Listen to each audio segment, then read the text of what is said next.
하나님 말씀 보시겠습니다. 하나님 말씀은 창세기 1장 14절부터 19절까지 말씀입니다.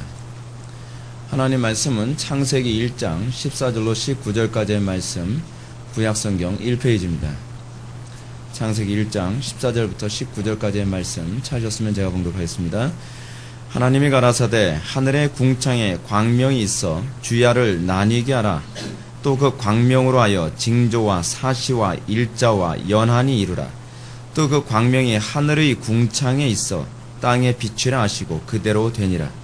하나님이 두 큰 광명을 만드사 큰 광명으로 낮을 주관하게 하시고 작은 광명으로 밤을 주관하게 하시며 또 별들을 만드시고 하나님이 그것들을 하늘의 궁창에 두어 땅에 비추게 하시며 주야를 주관하게 하시며 빛과 어두움을 나뉘게 하시니라.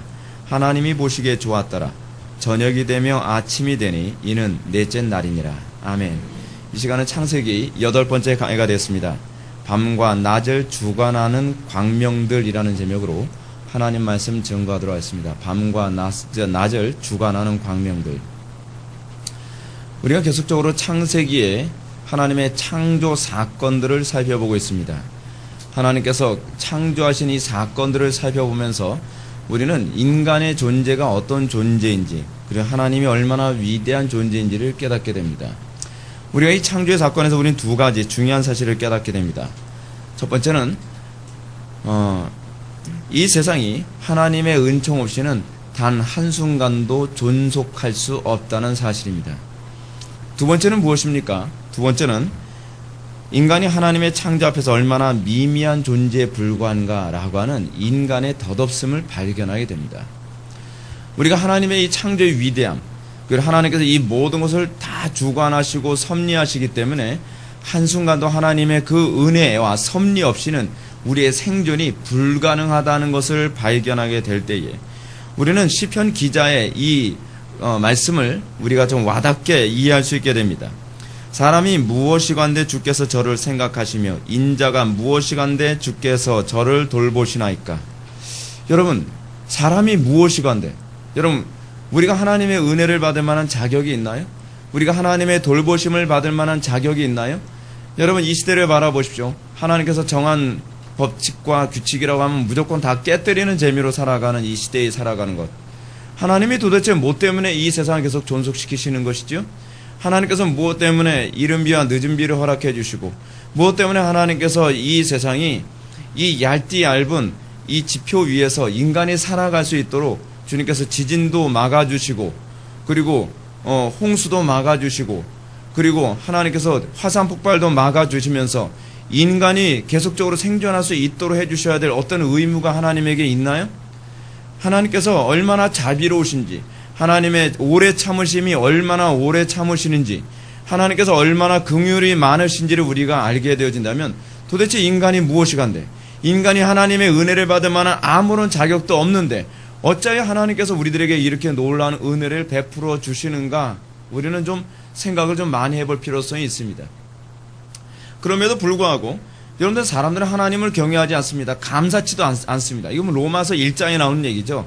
로마서 1장에 인간들이 하나님께 하나님을 숭배하지 않고 우상 숭배하면서 하나님께 감사치도 아니하고 하나님을 영화롭게 하지도 아니하고 오히려 하나님의 영광을 더러운 것, 벌레와 짐승의 형상으로 바꿔서 그것을 숭배한다고 얘기하지 않습니까? 여러분, 배운 망독도 유분수죠. 하나님의 받은 은혜가 그 감격스러운데, 그 감격스러운 은혜와 감사를 우상에게 돌리면서 우리는 하나님을 두려워하지도 않고 우리는 그렇게 살아가고 있습니다. 우리는 내가 잘나서 그렇게 살아가고 있다고 생각합니다. 내가 잘나서 오늘 하루도 가정이 잘 이끌어지고 있고, 내가 잘나서 내가 건강하게 살아가고 있고, 내가 지혜롭고 내가 탁월해서 내가 하루 세 끼 일을 거르지 않고 안전하고 풍요롭게 살아가고 있다고 생각합니다. 모든 영광을 하나님께 돌려야 될 인간들이 모든 찬송과 영광을 자기의 재능과 자기의 지혜와 자기 거로 다 돌리죠. 여러분, 이게 얼마나 끔찍한 이야기는 좀 와닿지 않습니까? 그러나 우리가 이 창세기의 가르침을 볼 때 우리들의 삶은 아무리 사소한 것 하나라도 우리는 하나님께 의존되지 않은 것이 없다는 것을 발견해야 됩니다. 신앙이라는 게 뭔지 아십니까? 신앙이라는 건 뭐 엄청 대단한 것이 아닙니다. 신앙이라는 것은 사실 이 모든 것 하나하나가 하나님께 의존되어 있다는 것을 깨달아가는 것입니다. 이 모든 것이 하나님께 의존되어 있다는 것을 깨달아갈 때에 우리는 비로소 예배자가 되갑니다. 우리는 비로소 하나님을 높이고 우리는 비로소 하나님만을 경외하며 살아가게 됩니다. 그래서 제가 기독교 신앙은 뭐로 요약이 된다 그럽니까? 예배로 요약이 되는 거예요. 하나님을 경외하고 하나님을 높이며 이 모든 것에 범사에 하나님의 주권을 인정하게 되는 것입니다. 우리는 우리가 잘나서 자녀들이 잘 큰다고 생각합니다. 우리는 우리가 잘나서 내가 건강하게 살아간다고 생각합니다. 우리는 우리가 잘나서 뭐 좋은 대학에 갔고 내가 잘나서 좋은 직장에 취직했고 내가 잘나서 내가 돈을 잘 벌고 내가 잘 산다고 생각합니다. 그런데 어느 날 하나님께서 잠깐만 흩어버리시기만 하면 이 모든 것들이 한순간에 다 사라져버리고 맙니다.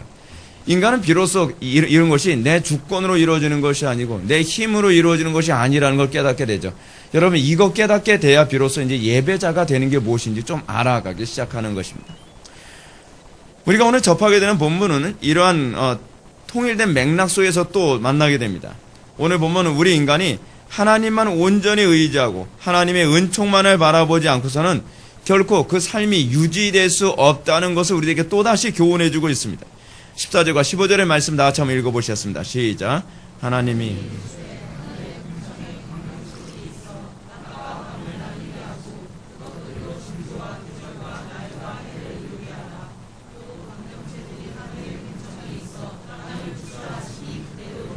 아멘. 오늘 이 본문은 넷째 날을 창조한 사건을 다루고 있습니다. 근데 우리가 넷째 날에 관한 이 창조 사건에 관해서 설명하기 전에 이 창조의 이 6일간의 창조 사건이 어떤 구조로 이루어졌는지를 우리는 먼저 살펴봐야만 합니다. 첫째 날, 둘째 날, 셋째 날은 넷째 날, 다섯째 날, 여섯째 날과 다 짝을 이룹니다. 그러니까 첫째 날에 하나님께서 빛이 있으라고 빛이 있었고, 그리고 넷째 날에는 뭐를 창조하시냐면 그 빛과 관련된 광명체, 발광체를 그때 창조하십니다. 이게 넷째 날 이루어지는 일입니다. 둘째 날 여러분 하나님이 뭘 창조하십니까? 그 둘째 날 그리고 둘째 날과 또 몇째 날이 짝을 이루게 될까요? 다섯째 날과 짝을 이룹니다. 그리고 셋째 날과 여섯째 날이 짝을 이루게 됩니다. 그래서 아까 첫째 날은 제가 말씀드렸고 둘째 날 창조하신 물과 하늘의 창조를 배경으로 하여 물과 하늘에서 살 수 있는 그 생명체들을 하나님께 창조하십니다. 그래서 하늘에서 여러분 살 수 있는 생명체가 뭡니까? 새 종류죠. 새 종류가 창조되어지고 물에서 살 수 있는 물고기 종류들이 그날 다섯째 날 창조가 됩니다. 그리고 셋째 날 무엇을 창조하셨죠? 물과 뭇을 나누셨다고 얘기합니다. 그래서 여러분 여섯째 날은 뭇에서 움직이는 생명체들이 창조되고 그리고 인간이 그때 창조되어집니다. 여러분 하나님의 창조가 굉장히 합리적이지 않습니까? 하나님의 창조를 보게 되면 하나님은 백그라운드를 배경을 만드시고 그리고 그 배경 다음에 그것을 살 수 있는 생명체를 창조하십니다. 하나님께서는 살 수 있는 터전을 먼저 준비하시고 그리고 생명체들로 하여금 그 터전에 살 수 있도록 인도하십니다. 마치 하나님께서는 이 본문을 통해서 이스라엘 백성들에게 이렇게 말씀하고 계시는 것 같습니다. 하나님께서는 이스라엘 백성들을 무조건 내가 너희를 선택했다라고만 말씀하시는 것이 아니라 선택하고 나서 하나님께서는 뭐라고 말씀하십니까? 너희들이 살 터전을 준비해놨다. 그 터전으로 가라라고 말씀하고 계시는 것 같습니다. 이것이 하나님이십니다. 하나님은 그래서 우리 성도들에게도 어떻게 역사하신지 아십니까? 하나님께서는 우리들에게 무조건 이 말씀대로 살아라. 이 말씀대로 살면 어떻게 되죠? 난 모르지. 니네들 마음대로 살아. 그러다 망하든 어떻게 하든 나는 모르는 일이야 라고 얘기하지 않습니다. 하나님께서 이 말씀대로 살아라. 그러면 내가 다 예비해놨다. 여호와 이레입니다. 그게 하나님의 속성입니다. 하나님의 속성은요 신실하심 또는 믿부심입니다. 믿부심이라는 얘기가 무슨 얘기입니까? 믿을만 하다는 것입니다. 우리가 하나님의 속성에서 정말 감동받는 것이 그것입니다. 하나님께서는 무책임하게 우리에게 말씀을 사라고 명령만 해놓고 방치하시는 하나님이 아니시라는 것입니다. 하나님은 우리가 예상치 못할 놀라운 것들을 미리 예비해 놓으시고 우리를 하여금 살라고 명령하십니다. 순종하라고 명령하십니다. 그리고 순종하면 하나님께서는 예배해 놓으신 것을 우리에게 허락해 주시려 하십니다. 마치 여러분 하나님은 어떤 분이냐면 이런 것입니다. 어떤 아이가 난간에 매달렸습니다. 난간에 매달려서 막 떨어질 것 같아요. 막 힘이 들어요. 근데 아빠가 받아줄 생각도 하지 않고 뛰어내려. 손 놔. 우리 하나님은 그런 하나님이 아니시죠. 난간에 손을 놓으면 모든 걸 다 안전하게 받아줄 준비를 다 해놓는 겁니다. 그것이 바로 하나님이십니다. 하나님께서는 무조건 순종해라, 복종해라, 대책도 없이 그것을 요구하시는 그런 무책임한 하나님이 아니시라는 것입니다. 이것이 우리가 하나님에게서 발견하는, 그리고 그 속성을 인정하고 그것을 따르는 것, 이것이 믿음입니다. 하나님께서 우리들에게 그것을 요구하고 계십니다. 그러므로 우리는 성경에서 끊임없이 우리의 현실과 동떨어져 보이는 그 가르침을 받을 때마다 우리는 그 현실과 동떨어진 가르침이 사실 내 생각과 다를지라도 하나님께서 무엇인가 예배해 놓으시고 하나님께서 무엇인가 준비해 놓으시고서 우리에게 명령하고 계신다는 것을 우리는 알아야만 합니다. 마치 우리는 이거와 같습니다. 다니엘이 사자굴에 떨어집니다. 다니엘이 하나님의 말씀대로 순종합니다. 그것 때문에 다니엘은 어쩔 수 없이 사자굴에 떨어지게 됩니다. 하나님께서는 무조건 다니엘을 사자굴에 밀어넣는 하나님이 아니셨습니다. 하나님께서는 다니엘이 사자굴에 들어가기 전에 이미 사자굴의 천사를 준비해 놓으셨습니다. 그리고 그 천사들이 다니엘을 물어뜯지 않도록 미리 준비해 놓으셨습니다. 그렇습니다. 그분이 바로 우리가 믿는 하나님이십니다. 우리가 하나님을 경외하고 우리가 하나님을 사랑하는 이유는 무엇이냐면 하나님은 우리를 무조건 광야로만 몰아넣으시고 대책이 없으신가요? 아닙니다. 하나님께서는 이스라엘 백성들을 광야로 밀어넣으시고 하나님께서는 만나를 준비하신 분이십니다. 하나님께서는 이스라엘 백성을 광야로 밀어넣으시고 이미 반석에서 물이 쪼개지면 물이 나올 준비를 하고 그들을 광야로 이끄신 분이십니다. 여러분들의 삶이 지금 광야와 같은 삶 속에 살고 있다고 생각하십니까? 하나님께서는 도대체 나에게 대책도 없이 왜 이런 환경을 주셨는가라고 여러분 한탄하고 있을 때가 많지 않습니까? 대책이 없는 건 인간일 뿐입니다. 하나님은 그런 하나님이 아니십니다. 하나님은 미리 준비하시는 하나님이십니다. 여호와 이레를 경험하십시오. 아브라함이 이삭을 바치라고 하나님께서 명령하실 때에 하나님께서는 그 아브라함에게 이삭 대신에 제물로 바칠 이미 양을 준비하고 계셨습니다. 하나님은 그런 분이십니다. 그러면 여러분들의 삶 가운데서 도무지 대책이 없어 보이는 그 환경 가운데에 여러분들 과연 어떤 태도를 견지해야만 합니까? 하나님께서 나에게 무엇인가 대책을 가지고 준비하셨구나. 내가 보이는 이 현실은 도무지 소망이 없어 보이지만 하나님께서는 이 마른 땅에도 하나님께서는 샘물을 내시며 그리고 하나님께서는 길이 없는 곳에 길을 만들어서까지도 하나님께서는 모든 것을 예비하여 우리를 이끄시는 하나님이시라는 것을 믿는 것, 그것입니다. 그것이 바로 신앙이고 그것이 기독교 역사, 수천 년 역사, 초기의 이스라엘 때서부터 신약의 교회까지 하나님께서 당신 자신을 계시할 때에 나는 바로 이런 하나님이다 라고 하나님께서는 당신 자신을 계시하셨다는 것을 우리는 믿어야만 합니다. 본문 돌아갑시다. 오늘 본문은 하나님께서 첫째 날 빛의 개념을 창조하신 이후에 그 빛의 개념이 실제로 드러나게 만드는 두 개의 광명, 이게 다른 번역으로는 발광체를 하나님께서 창조하셨습니다. 이 두 광명, 이 발광체는 하나님께서 첫째 날 창조하신 빛의 실체입니다. 첫째 날은 뭘 창조하셨죠? 빛이 있으라. 여러분, 빛이 있으라라고 했을 때 무슨 빛이 쭉 나타나는 그 개념이 아니죠. 빛이 있으라. 빛이 있었습니다. 그건 빛의 개념이 있었던 것입니다. 빛이 존재하게 된 것입니다. 빛이 존재했는데 그 존재가 드러나는 방식을 아직 취하지 않았을 뿐입니다. 셋째 날에 빛이 존재하는 방식을 창조하셨습니다. 그것이 무엇입니까? 바로 발광체입니다. 그렇기 때문에 이 발광체는 빛의 실제화라고 할 수 있습니다. 따라서 이 두 광명의 창조는 하나님의 첫째 날 창조를 결코 관념 상태에만 머무르게 하지 아니하고 구체적으로 드러내시는 것이라고 할 수 있습니다. 자, 근데 이것이 왜 중요한지 아십니까? 이 개념이 바로 교회의 개념이기 때문에 그렇습니다. 하나님은 빛이십니다. 하나님이 빛이신지 어둠인지 어떻게 알아요? 하나님이 빛이시라고 얘기합니다. 그래, 성경은 그렇게 기록하고 있습니다. 하나님이 빛이시라고요. 근데 여러분, 하나님 빛이시라는 거 보셨습니까? 하나님이 빛이시라고 해서 하나님이 그렇게 빛으로 보이십니까? 이게 바로 첫째 날 창조와 관련된 개념입니다.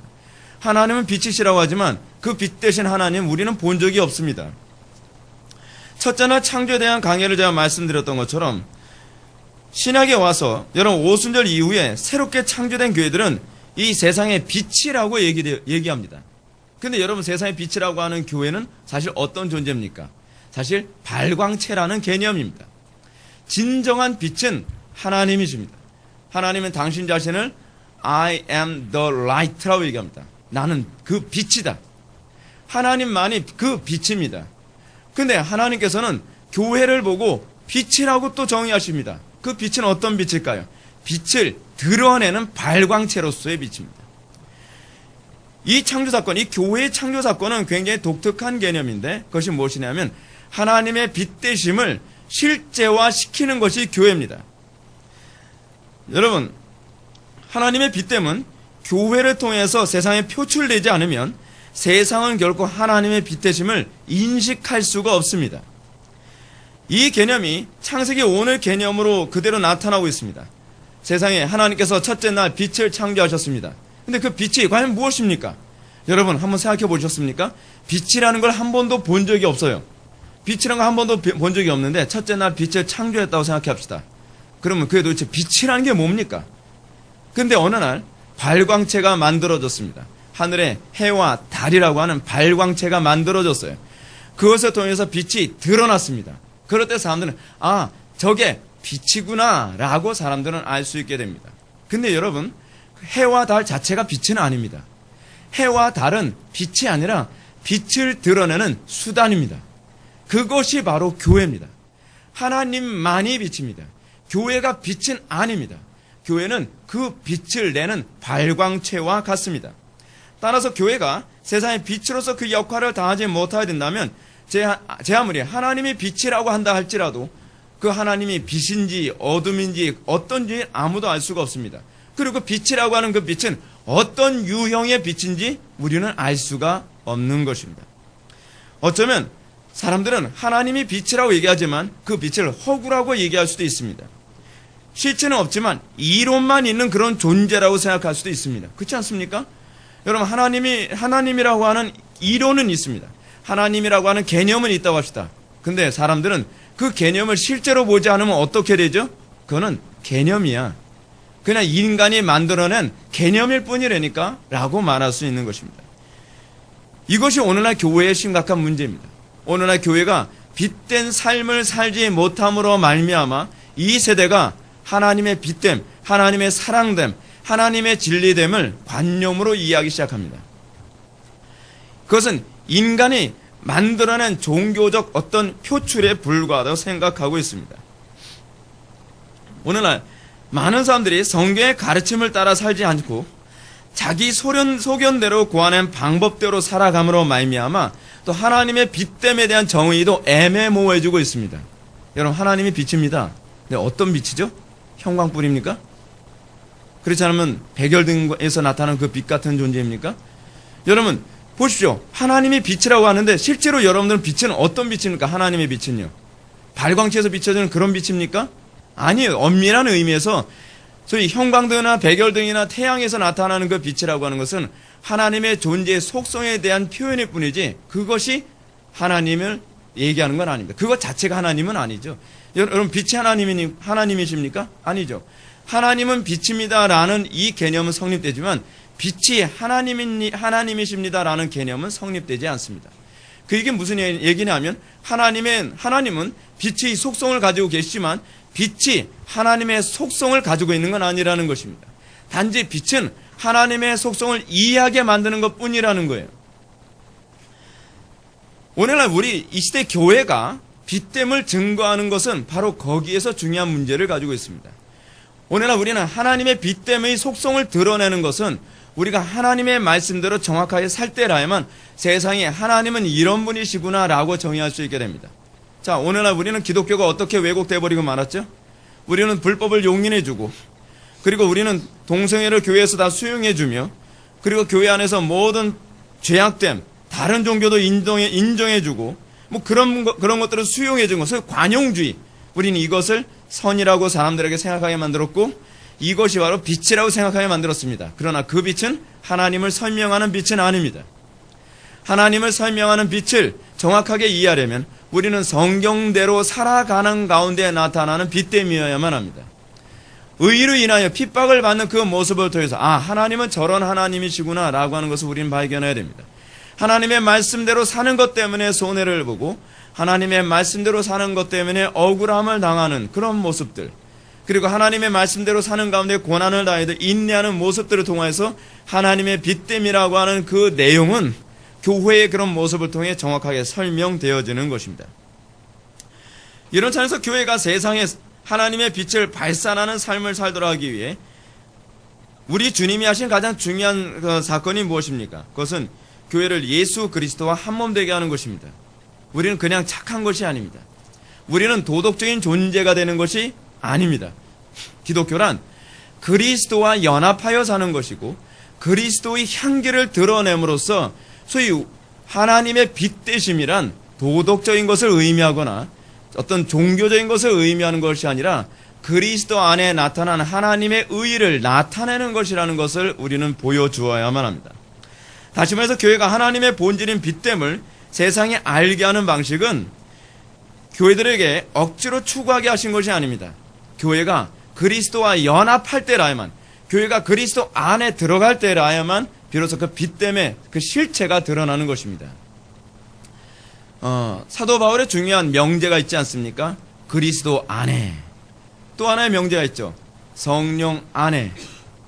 여러분, 여러분들 하나님의 영광 드러내는 걸 뭐라고 생각합니까? 열심히 봉사하는 겁니까? 그렇지 않으면 선한 일을 많이 하는 겁니까? 그렇지 않으면 의를 위해서 막 싸우는 겁니까? 아닙니다. 그 이전에 여러분들이 추구해야 될 게 있습니다. 그리스도 안에 거하는 것입니다. 오늘 우리가 A.W. 토저의 글을 잠깐 묵상했습니다. 거룩한 행위가 거룩한 이유는 그것이 다른 행위와 종류가 다르기 때문이 아니라 거룩한 사람이 취한 행동이기 때문이다. 이게 바로 빛된 삶을 드러내는 방식입니다. 여러분들이 율법을 지키면 빛됨을 드러내는 것입니까? 아닙니다. 착각하지 마십시오. 그런 사람들은 우리는 율법주의자라고 얘기합니다. 여러분들이 빛을 드러내는 방법, 빛 대신 하나님의 영광을 드러내는 방법은 율법을 지키는 것이 아닙니다. 여러분들이 선하게 사는 것이 아닙니다.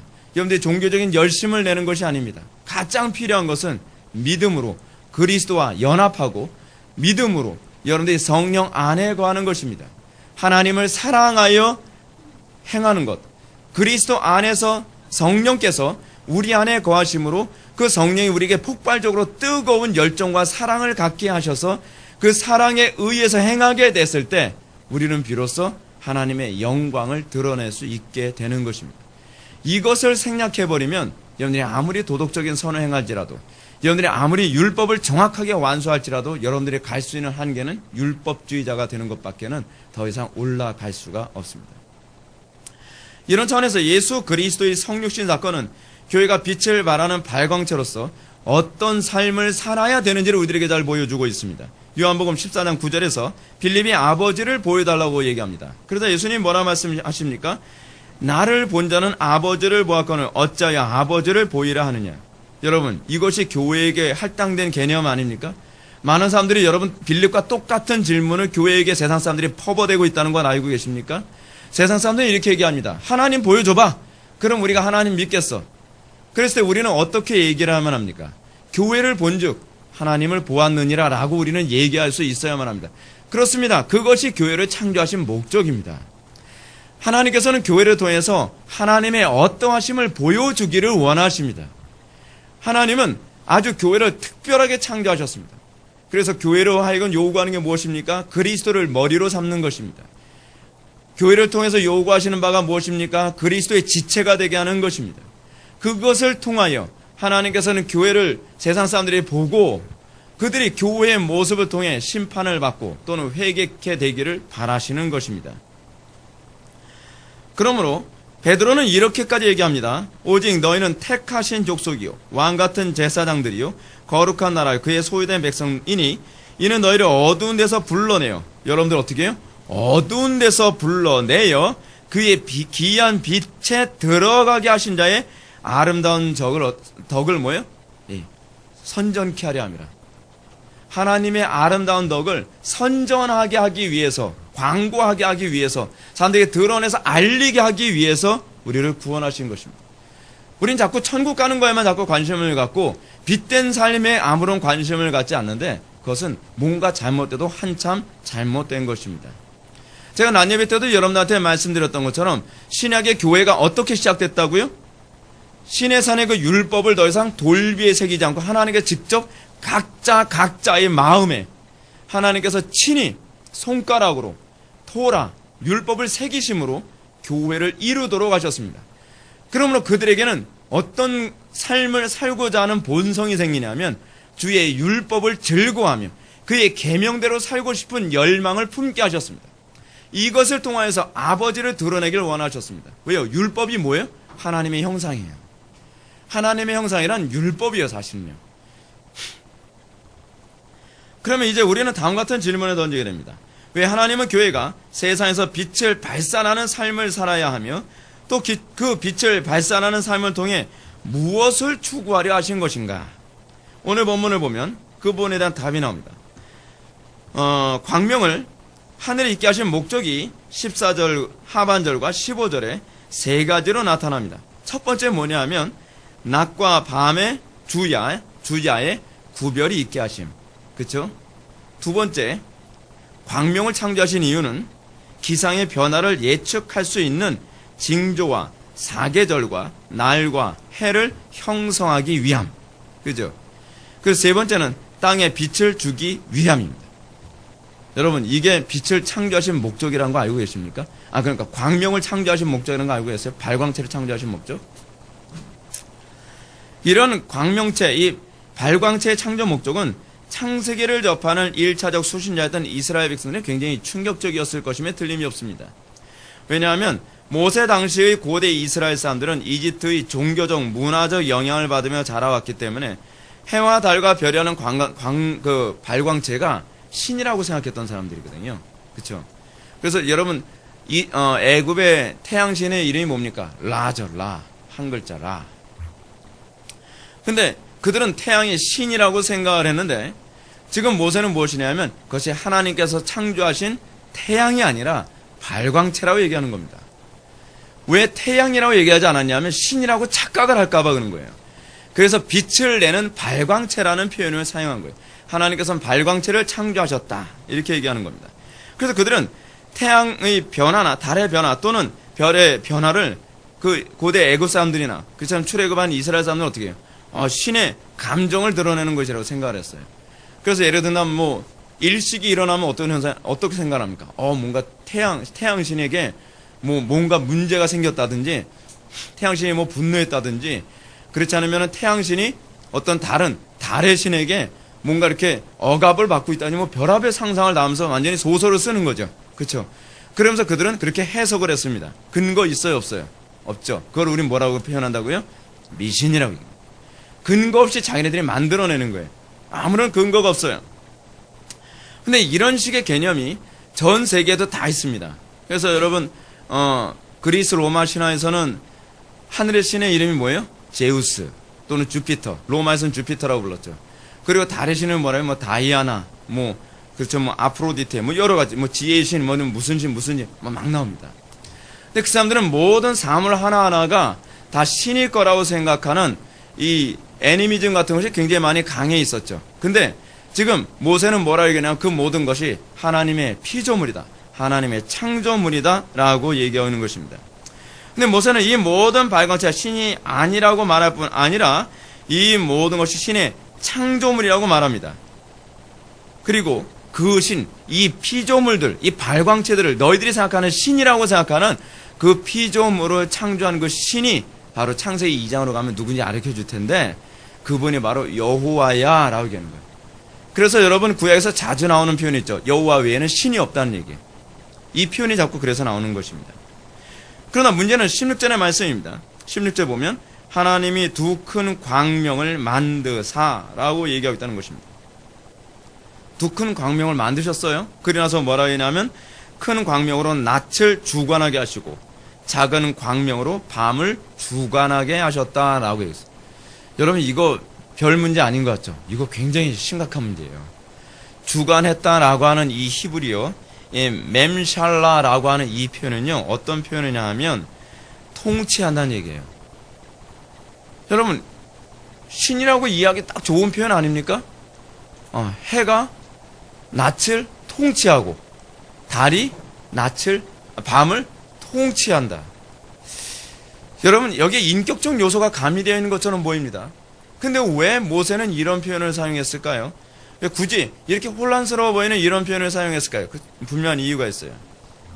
그 이유는 하늘의 큰 광명과 작은 광명이 이 세상의 모든 자연 현상을 주관하는 하나님의 도구가 되기 때문에 그렇습니다. 여러분, 알고 계시죠?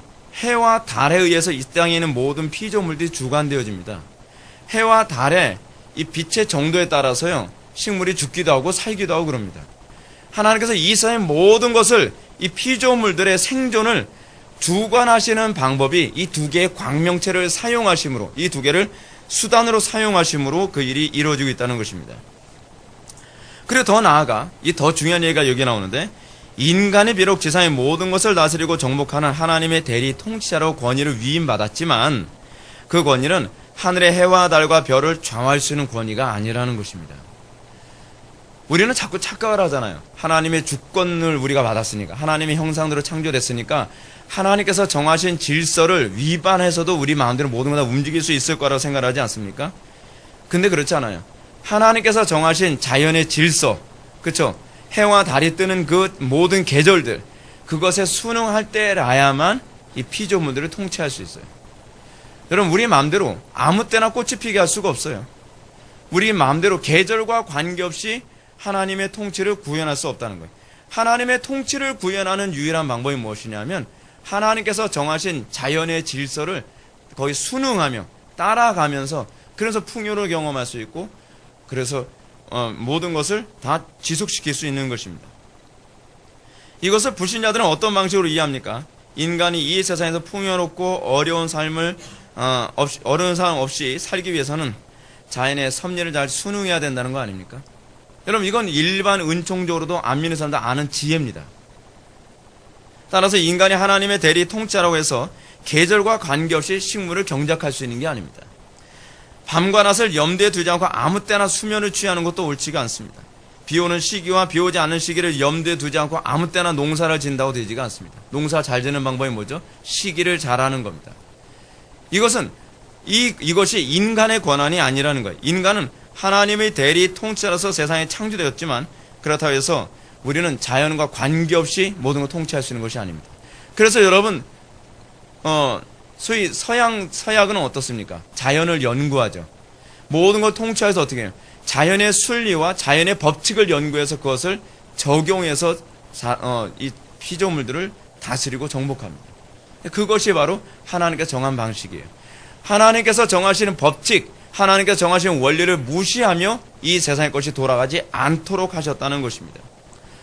실제로 이런 개념이 오늘 본문에서 아주 명확하게 나옵니다. 14절과 15절 말씀에 다시 보면 모세는 하나님이 이르시되 하늘의 궁창에 광명체들이 있어 낮과 밤을 나뉘게 하시고, 법칙을 만드신 거죠. 법칙, 그쵸? 그것들로 징조와 계절과 날과 해를 이루게 하라. 또 그 광명체들이 하늘의 궁창에 있어 땅을 비추라 하라 하니 그대로 되니라고 언급합니다. 다시 얘기한다면 하나님께서 이미 창조 때에 모든 법칙을 정하셨고 이 법칙을 순응하며 사는 것이 지혜로운 것이라고 우리들에게 얘기하고 있는 것입니다. 그래서 여러분, 지혜로운 사람들은 어떻습니까? 잠언에서 자주 언급하는 부분이죠. 인간 보고 뭐라고 얘기합니까? 개미에게 가서 지혜를 배워라. 왜 개미에게 가서 지혜를 배우라는 거죠? 개미가 IQ가 높습니까? 그 문제가 아니죠. 개미의 특징은 여름이 지나면 겨울이 오는 하나님께서 정한 질서와 법칙을 알고 그것을 미리미리 준비하는 태도를 견지한다는 것입니다. 그러므로 개미에게 지혜를 배우는 사람들은 미리미리 하나님께서 정한 질서와 법칙을 염두에 두고 준비하며 대비하며 살아가는 것이 지혜라고 얘기하는 것입니다. 그것이 지혜예요. 하나님께서 정하신 질서를 어기고 역으로 거슬려고 하는 게 지혜가 아니라 하나님께서 정하신 태초의 질서와 법칙을 잘 이해하고 깨달아서 나의 가정에, 나의 개인에, 그리고 사회에, 국가에 잘 적용을 했을 때에 그의 삶은 무리가 없는 삶을 살게 되는 것입니다. 그리고 이 모든 법칙은 하나님의 말씀에서 나왔다는 것을 우리들에게 가르치고 있습니다. 그러므로 신앙은 세상의 과학과 자연의 섭리를 무시하며 또는 초월하며 사는 것이 아닙니다. 우리는 그 안에서 하나님의 섭리를 발견하고 그 안에서 우리가 합리적으로 살아가는 것이 또한 신앙이기도 합니다. 그러므로 모세는 이 말씀을 통해서 이렇게 얘기하는 것 같습니다. 너희가 비록 하나님의 선민으로 부름받았지만 너희들의 풍요와 번영은 결코 자기 생각, 자기 마음대로 일을 해서 되는 것이 아니다. 너희가 이 땅에서 하나님의 대리 통치자로서 삶을 살려면 마치 농부가 농사를 잘 짓기 위해 기상의 변화에 대한 징조와 계절의 변화, 그리고 날과 달과 해의 변화를 잘 관찰하고 그 변화에 맞추어 민감하게 반응했던 것처럼 하나님의 뜻과 섭리와 명령을 잘 관찰하고 그것에 올바로 순응할 때만 가능한 것이다. 그렇습니다. 신앙이라고 하는 것은 하나님의 섭리를 잘 관찰하고 순응하며 사는 것입니다. 하나님의 섭리를 무시하며 사는 것은 신앙이 아닙니다. 실제로 이스라엘 백성들은 가나안 땅을 정복할 때 이 원리가 그대로 적용됩니다. 그들은 자기 방식대로 가나안 땅을 정복하지 않습니다. 그들이 가나안 땅을 정복할 때는 어떻게 합니까? 하나님의 방법으로만 정복을 합니다. 그것이 인간이 우리가 이 땅을 살아가는 방식, 그것이 성도가 이 땅을 살아가는 방식이라니까요. 여러분들은 항상 여러분의 삶 속에 나타나는 문제 어떻게 해결합니까? 세상 사람들이 어떻게 한대? 요즘에 먹고 살기 힘든데 어떻게 살아간대? 요즘 이런 식의 삶이 대세야. 그거 따라하는 건 신앙이 아니죠. 성경은 뭐라고 가르치냐? 어떻게 살아가는 것이 하나님께서 정하신 질서이고 법칙인가를 따라가는 것, 그것이 신앙입니다. 오늘날 이 시대 교회들에게 한번 적용해 봅시다. 교회는 하나님의 통치를 이 땅에 구현하도록 부름받았다고 합니다. 여러분, 이 땅에 하나님의 통치, 여러분들 가정에 하나님의 통치, 그리고 여러분들 삶에, 여러분들 직장에, 여러분들 사업장에 하나님의 통치를 구현할 마음이 있습니까? 그렇다면 여러분들이 관심을 가져야 될 게 뭐죠? 하나님이 어떻게 하길 원하신데, 성경은 과연 어떻게 살라고 우리들에게 명령하고 계신데, 주의 율법을 즐거워해서 주야로 묵상해야 되겠죠. 여러분, 우리가 단편적인 예를 들어봅시다. 제가 자녀 교육에 관심이 많아서 주로 이 예를 많이 드는데, 부모들에게 이렇게 요구합니다. 자녀들에게 어떻게 하라고요? 매를 아끼지 마라. 매를 아끼지 말라는 얘기만 하는 게 아닙니다. 여러분, 한번 잠언 말씀 한번 좀 펴보시기 바랍니다. 하나님께서 자녀들에게 어떻게 훈육을 하라고 말씀하시냐면, 그러니까 자녀 교육에 저도 관심이 많다 보니까 자꾸 이 말씀을 정확하게 알고 싶은 마음이 자꾸 생겨요. 13장 펴보시기 바랍니다. 잠언 13장 24절 말씀을 한번 보시게 되면, 잠언 13장 24절 말씀입니다. 제가 읽겠습니다. 매를 아끼는 자는 그의 자식을 미워함이라. 자식을 사랑하는 자는 근실이 징계하느니라. 여러분, 정말 자녀들을 하나님의 말씀대로 양육하고 자녀들이 하나님의 통치 안에 거하기를 원한다면 이 구절을 정확하게 이해하려고 들어야 되겠죠. 근데 또 밑줄을 쳐도 매를 아끼면 자식을 미워함이래. 그래, 넌 죽었어. 이렇게 하면 안 돼요. 그 얘기가 아니에요. 그 얘기가. 이 구절이 나오면 그 다음에 어떤 구절을 염두에 두어야 되죠? 에베소서 말씀하고 한번 같이 연결해서 충돌되지 않도록 해야 되죠. 자녀들을 양육할 때 뭐라고요? 자녀들을 뭐하게 하지 말라? 노엽게 하지 말라. 그럼 여러분은 자동적으로 고민해야 되죠. 어떻게 애들한테 매를 들면서도 애들을 노엽게 하지 않을 수 있는가? 여러분, 우리가 하나님의 말씀대로 하나님의 통치를 구현하려면 하나님의 말씀을 그냥 대충 이해하거나 이 조심성 없이 이해하는 것으로 아무렇게나 적용하는 태도를 견지하면 안 됩니다.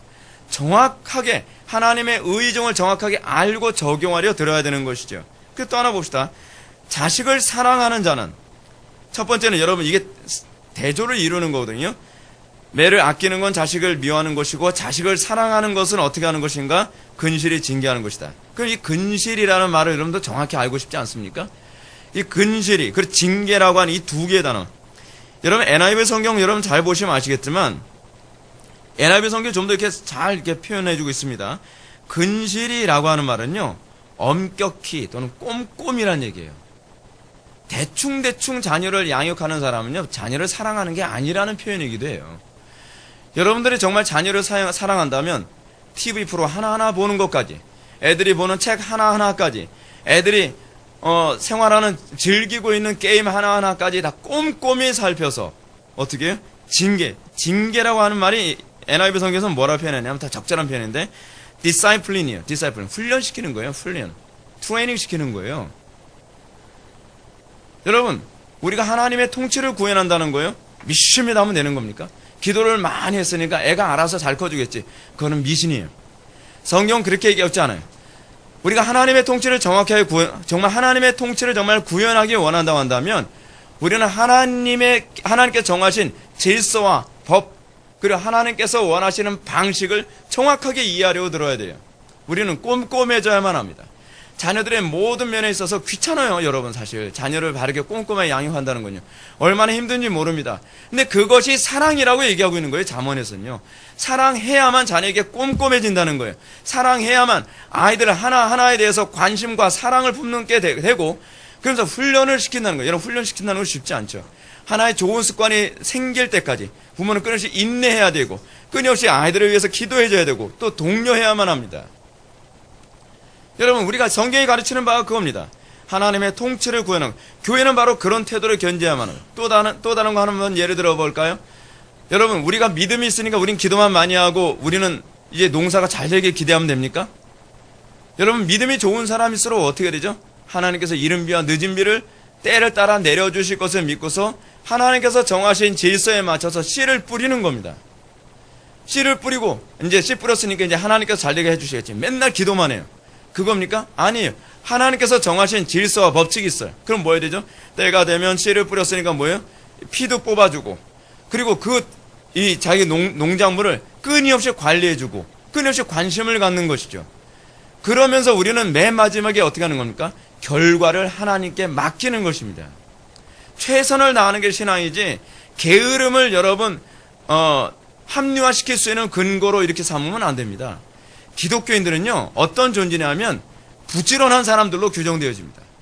기독교인들은 꼼꼼한 사람들로 규정되어져야만 합니다. 기독교인들은 합리적인 사람들로 규정되어야만 합니다. 왜요? 그것이 신앙이기 때문에 그래요. 하나님께서 정하신 법칙, 하나님께서 정하신 질서에 정확하게 순응하며, 그러면서 하나님께서 좋은 결과를 주시기를 원하는 겁니다.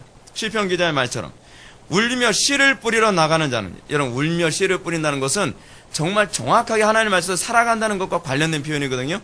울며 씨를 뿌려 나가는 자는 정녕 기쁨으로 단을 가지고 돌아오리라고 믿는 것입니다. 그렇기 때문에 여러분, 신앙은 무엇입니까?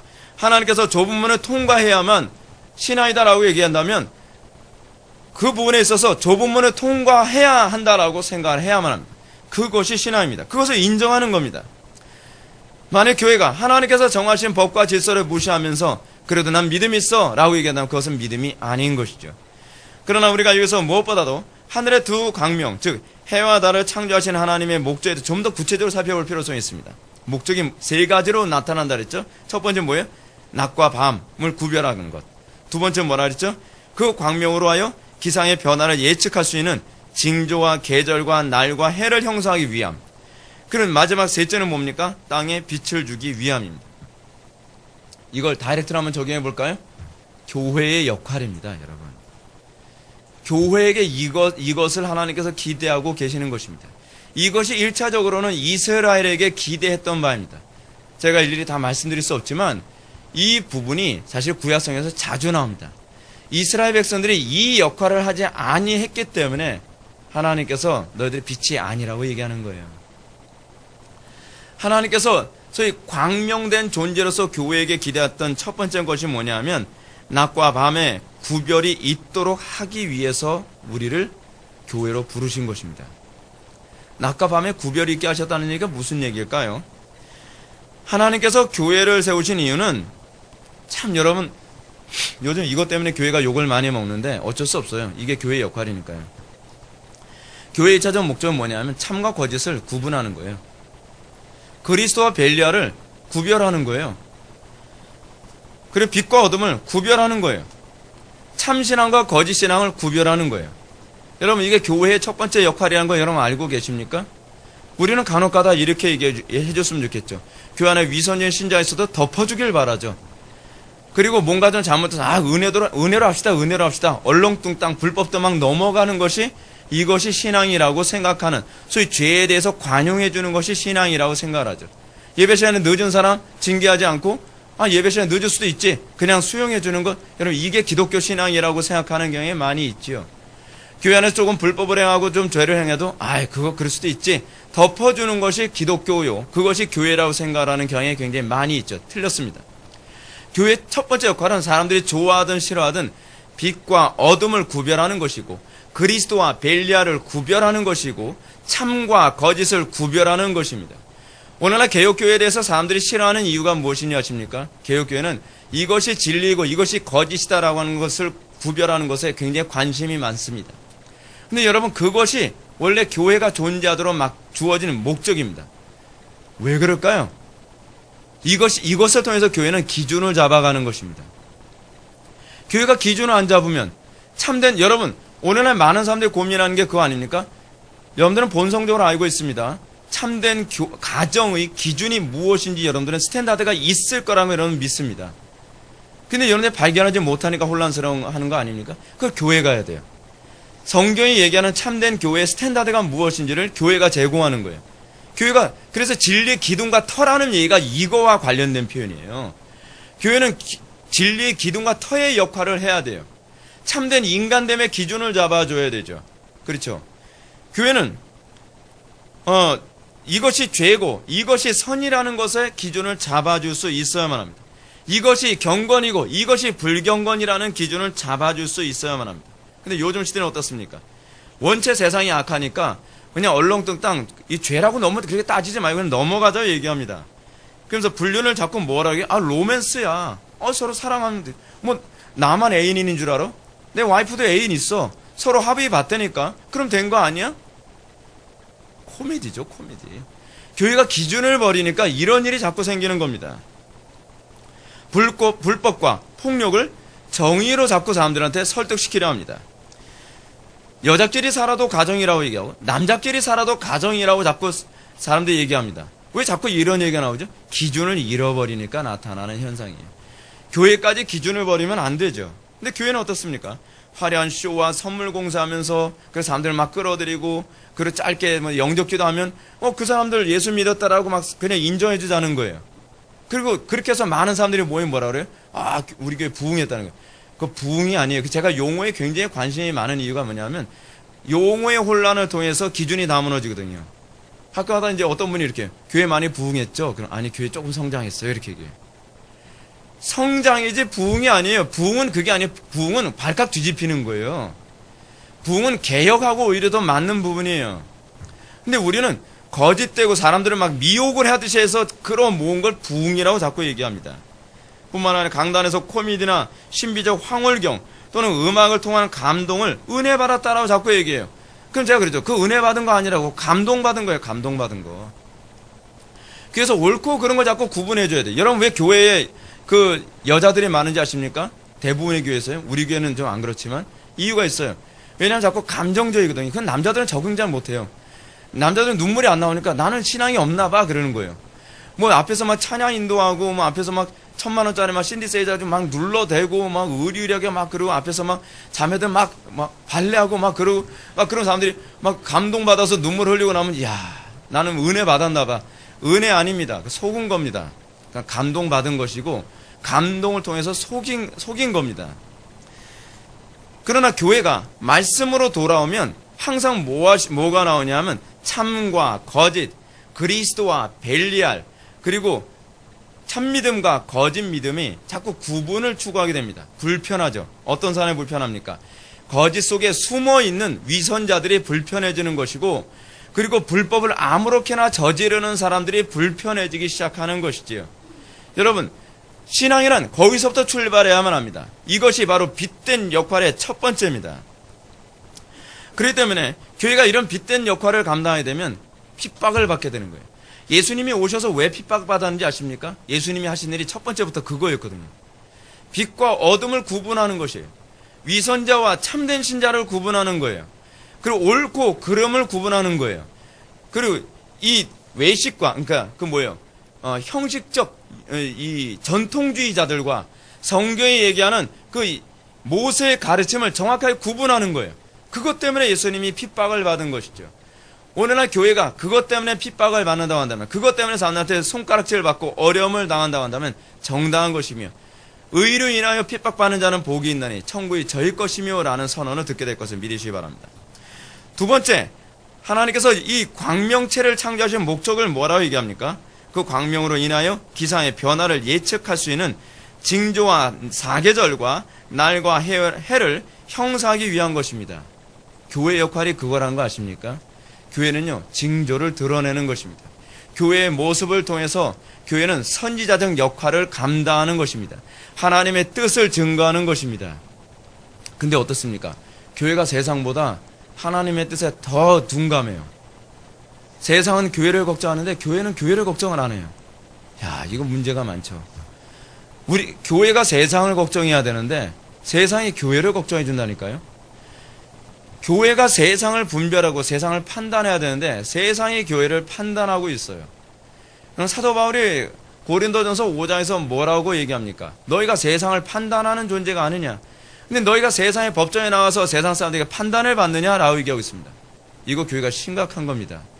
교회는요, 세상 사람들이 교회를 통해서 하나님의 의중을 바라보게 만드는 선지자적 역할을 감당해야만 합니다. 교회는 세상으로 하여금 하나님께서 기뻐하시는 것과 미워하시는 것이 무엇인지를 구분할 수 있도록 만들어줘야만 합니다. 하나님의 축복과 저주가 어떻게 임하는지 그들에게 알려주어야만 합니다. 교회가 하는 일은 하나님의 의중을 밝히고 드러내는 것입니다. 오늘날 교회가 그 역할을 감당하지 못해서 세상에 끊임없이 어려움을 당하고 있죠.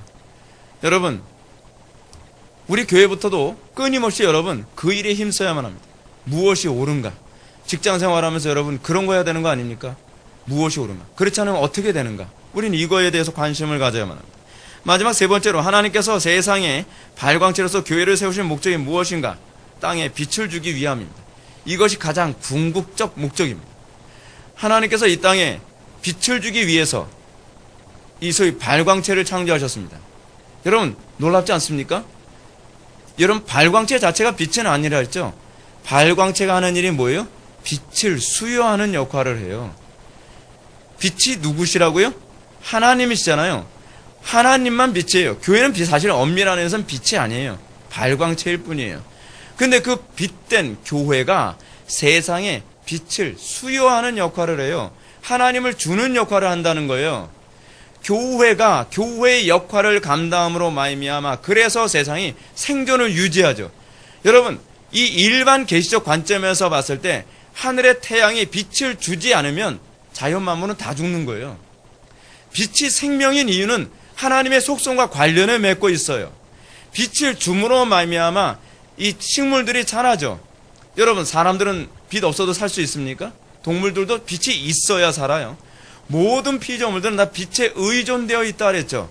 근데 그것은 태양이 주는 것이, 태양이 수요할 뿐이지 태양의 빛은 아닌 것과 같이 교회가 빛은 아니지만 교회의 역할은 무엇이냐면 하나님을 전달하는 소위 전달자의 역할을 해요. 수요자의 역할을 하는 것이죠. 교회가 바르게 복음을 증거하고 교회가 바르게 하나님의 영광을 드러낼 때 어떤 현상이 나타나죠? 사회가 변화되어지고 사회가 회복되는 것입니다. 오늘날 여러분, 교회가 그 빛을 전달하는 이 기능을 제대로 감당하지 못함으로 말미암아 어떤 현상이 나타납니까? 사회 질서고 뭐고 다 무너지죠. 여러분, 복음 때문에 생겨진 나라들, 미국 같은 나라, 영국 같은 나라의 특징은 무엇입니까? 질서가 잘 잡혀 있어요. 국민의 의식 수준이 굉장히 높아요. 근데 복음이 없는 나라는요, 인권 유린이 장난이 아니에요.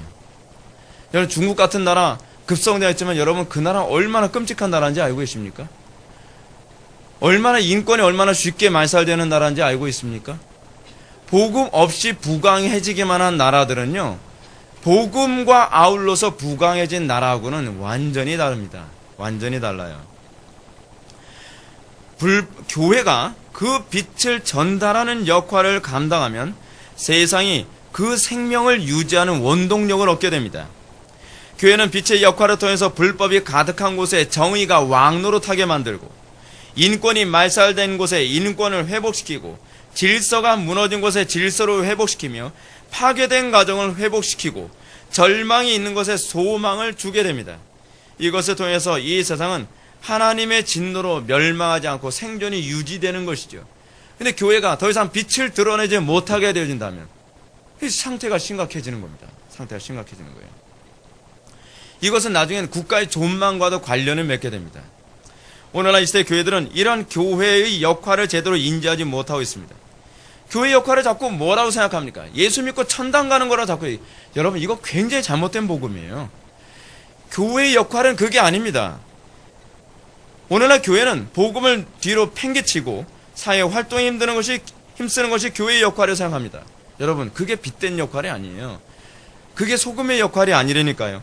교회는 하나님의 말씀을 정확하게 증거하고 그 말씀대로 살아가는 가운데에 세상의 어둠이 물러가고 그것에 하나님의 뜻, 하나님의 그 영광이 드러날 때 비로소 살 길이 열리게 되는 것입니다. 이제 결론 들어갑니다. 우리는 오늘 하나님께서 하늘의 두 광명, 해와 달을 창조하시고 아울러 별들을 창조하신 놀라운 기사에 관해서 살펴보았습니다. 무엇을 깨닫게 됩니까? 과연 이것을 통해서 우리에게 무엇을 말씀하셨다는 걸 여러분 생각합니까? 기억나십니까? 하나님께서 왜 하늘의 해와 달을 통해서 낮과 밤을 주관하게 하셨는가? 그것을 여러분 알고 계십니까? 1차적으로는 우리는 그것을 통해서 어떻게 적용할 수 있다고 했습니까? 인간이 하나님께서 정하신 질서를 무시하고 이 세상의 것을 하나님의 통치를 구현할 수 없음. 하나님께서 우리로 하여금 이 땅에 대리 통치자의 삶을 살게 하시되 하나님께서 정하신 질서를 인정할 때라야만 이 통치를 구현할 수 있다는 것을 우리에게 전하는 첫 번째 메시지입니다. 두 번째 메시지는 무엇입니까? 하나님께서 교회를 소위 광명체와 같은 존재로 창조하셨다는 것입니다. 광명체와 같은 존재로 창조되어진 교회들이 해야 되는 일이 무엇입니까? 빛을 전달하는 역할을 해야만 합니다. 교회는 세상에서 이 진리와 거짓을 구분하는 역할을 해야만 합니다. 그리스도와 벨리알을 구분하는 역할을 해야만 합니다. 빛과 어둠을 구분하여 무엇이 참이고 무엇이 거짓인지 진리의 기둥과 터의 역할을 해야만 합니다. 그리고 마지막으로 하나님께서 교회를 창조하신 이 발광체와 같은 교회를 창조하신 목적이 뭐라고 했습니까? 그것은 이 땅의 어둠을 물리치고 세상으로 하여금 빛의 혜택으로 생명을 유지시키기 위함이라고 했습니다. 우리는 왜 때를 얻든지 못 얻든지 복음을 증거해야만 합니까? 그 복음을 증거하지 않으면, 그리고 복음을 통해 사람들이 그리스도께로 돌아오지 않으면 세상은 멸망할 것이기 때문에 그렇습니다. 하나님을 세상에게 전달하는 것, 복음이 바로 하나님을 전달하는 것입니다. 빛 대신 주님을 증거하는 것입니다. 오늘날 가정이 여러분 풍비박산 나는 이유가 무엇입니까? 어두워서요? 그 어둡다는 표현이 무엇입니까? 맨날 전등불 꺼놓고 살기 때문에 파괴되는 겁니까? 그렇지 않으면 지하실에 살고 있어서 파괴되는 거예요? 그게 아니에요. 빛 대신 주님이 그 가정을 통치하지 않기 때문에 그렇습니다. 왜 수많은 사람들이 자살을 하고 왜 수많은 사람들이 파괴되어진 삶을 살아갑니까? 그 이유가 어디 있습니까? 어떤 사람은 에펠탑하고 결혼하겠답니다. 어떤 사람은 음란물하고 결혼하겠다고 얘기합니다. 왜 이런 황당한 일이 벌어집니까? 그 이유가 어디 있습니까? 빛이 없어서 그렇습니다. 하나님을 인정하지 않기 때문에 그렇습니다. 인류가 살 수 있는, 이 나라가 살 수 있는, 이 가정이, 사회가 살 수 있는 유일한 방법은 무엇이냐 하십니까? 사회운동에서 사는 게 아니에요. 예? 이 땅이 살 수 있는 유일한 방법은 하나님을 받아들이게 하는 것입니다. 복음을 증거하는 것입니다. 예수 그리스도를 구주로 영접하여 가정에 하나님이 주인이 되게 만들고 사회에 하나님이 주인이 되게 만들고 교회에 하나님이 주인이 되게 만들어서 그 빛으로 가득하게 되어진다면, 하나님의 통치가 가득하게 구현되어진다고 한다면 파괴되어진 가정은 다시 회복되어질 것입니다. 무너져가는 사회가 다시 회복되어지게 될 것입니다. 이 나라가 지금 어렵다고 얘기합니다. 다시 회복될 것입니다. 왜냐하면 빛된 역할이 하는 일이 바로 그것이기 때문에 그렇습니다. 하나님이 왕 노릇하면 모든 것이 회복됩니다. 다 같이 기도하시겠습니다. 사랑이 많으신 하나님 아버지, 이 땅의 문제는 빛된 하나님을 알지 못하는 데 문제가 있는 줄 압니다. 하나님을 알만한 것이 저들 속에 있지만 저들이 그 모든 영광을 하나님께 돌리지 아니하고 세상의 재물과 쾌락과 향락과 나의 지혜와 나의 수단과 나의 방법에 돌리는 것이 이 시대의 가장 심각한 문제요 절망인 줄 압니다. 아버지 하나님, 이 시대에 복을 내려주이사 이 시대가 하나님을 주인으로 섬기게 하여 주시고, 하나님, 그 빛된 하나님을 내 가정의 주인이요, 내 사업장의 주인이요, 나의 삶의 주인이 되도록 인정하는 놀라운 역사가 심령들에게 일어나게 하여 주옵소서. 예수님의 거룩하신 이름으로 기도 올려옵나이다.